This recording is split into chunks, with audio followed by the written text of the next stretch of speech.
Kali ini saya akan menjelaskan mengenai langkah-langkah metode ilmiah. Langkah-langkah metode ilmiah itu pertama adalah observasi, identifikasi masalah, dan merumuskan masalah. Jadi langkah pertama ini pada intinya adalah merumuskan masalah. Yang kedua adalah mengumpulkan keterangan ataupun menelaah kepustakaan. Yang ketiga adalah merumuskan hipotesis. Yang keempat, melakukan penelitian, dan melakukan penelitian itu mulai dari merancang penelitian, menentukan alatnya dan bahannya, menetapkan variabel, melakukan penelitian, dan kemudian mengolah dan menganalisis hasil penelitian. Yang kelima adalah menarik kesimpulan, lalu mempublikasikan hasil penelitian. Nah, saya akan membahas satu persatu, namun lebih dahulu kita akan membahas mengenai perbedaan fakta dan opini. Nah, seringkali orang tidak bisa membedakan antara fakta dan opini. Kalau ada pernyataan seperti ini, Jakarta adalah kota yang tidak nyaman untuk tempat tinggal. Kira-kira fakta atau opini? Kalau ini pendapat bagi orang yang sudah lama tinggal di Jakarta, hidupnya enak, pasti dia akan mengatakan bahwa Jakarta adalah kota yang nyaman, ya.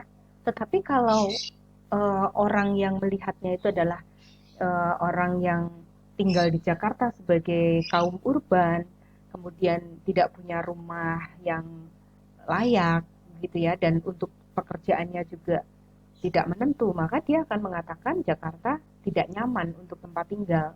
Apalagi dia merupakan korban kriminalitas misalnya, pasti ini tidak nyaman untuk dirinya. Maka ini sangat bergantung pada siapa yang menilainya. Kalau hal seperti ini, berarti ini termasuk dalam opini. Sama seperti juga halnya dengan kalau kalian mengatakan Gonzaga adalah sekolah yang terbaik.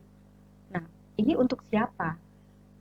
Setiap anak pasti akan memberikan beda-beda penilaiannya. Provinsi Daerah Istimewa Yogyakarta terbagi dalam 5 kota kabupaten.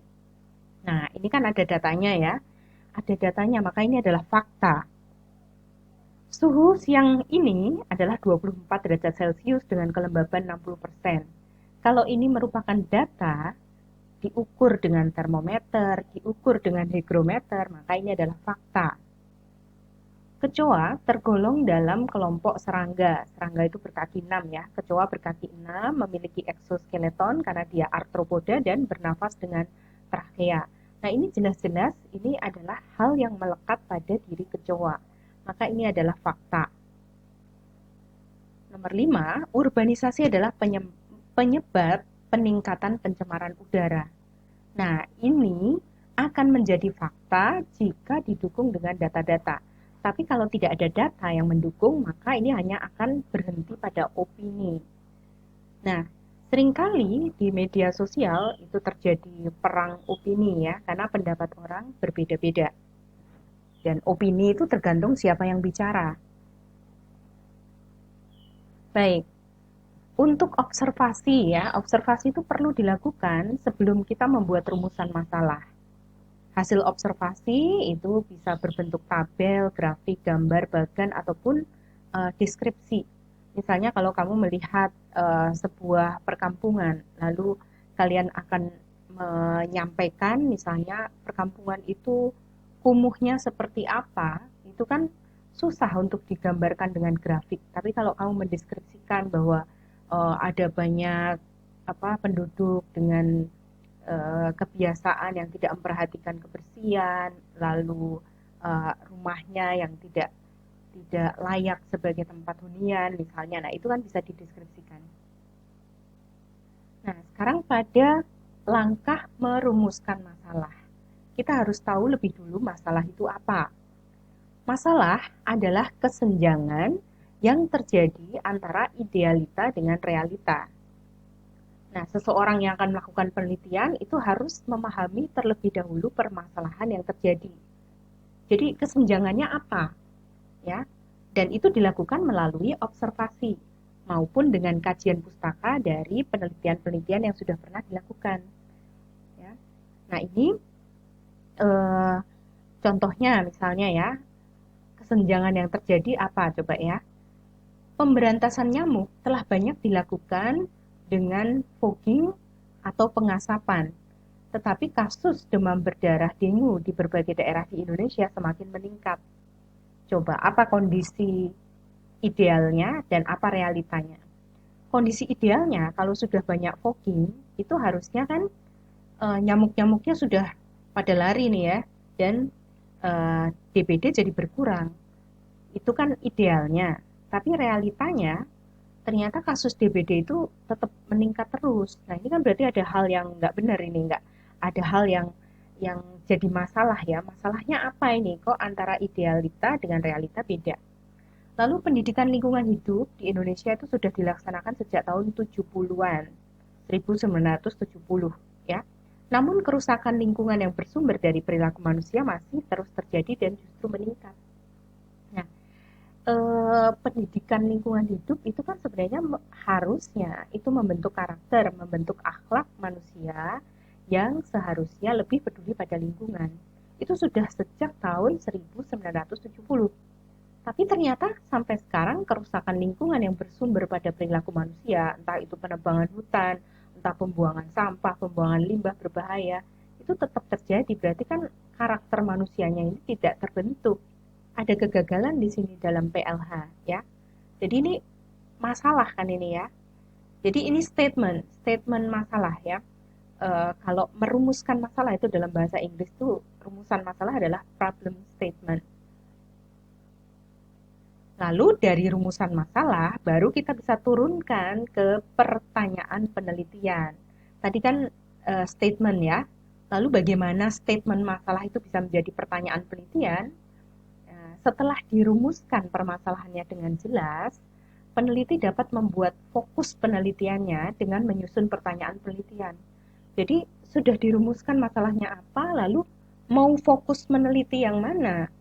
Itu fokus penelitiannya itu diturunkan dalam bentuk pertanyaan penelitian. Jadi kalau misalnya tadi ya, rumusan masalahnya berbunyi, pemberantasan nyamuk telah banyak dilakukan dengan fogging atau pengasapan, tetapi kasus DBD di berbagai daerah di Indonesia semakin meningkat. Nah, ini pertanyaan penelitiannya bisa dituliskan demikian. Satu, bagaimanakah efektivitas fogging terhadap perkembangan vektor penularan penyakit DBD? Vektor itu hewan yang menyebarkan ya. Lalu yang kedua, bagaimanakah peran serta masyarakat terhadap pengendalian populasi nyamuk Aedes aegypti? Nah, ini adalah fokus pertanyaan yang akan kita teliti. Jadi nanti tujuan penelitian itu adalah fokus pada pertanyaan penelitian ini. Tujuan pertama berarti apa? Untuk mengetahui efektivitas fogging terhadap perkembangan vektor penularan penyakit DBD. Tujuan penelitian kedua adalah untuk mengetahui bagaimana peran serta masyarakat terhadap pengendalian populasi nyamuk Aedes aegypti. Nah, demikian.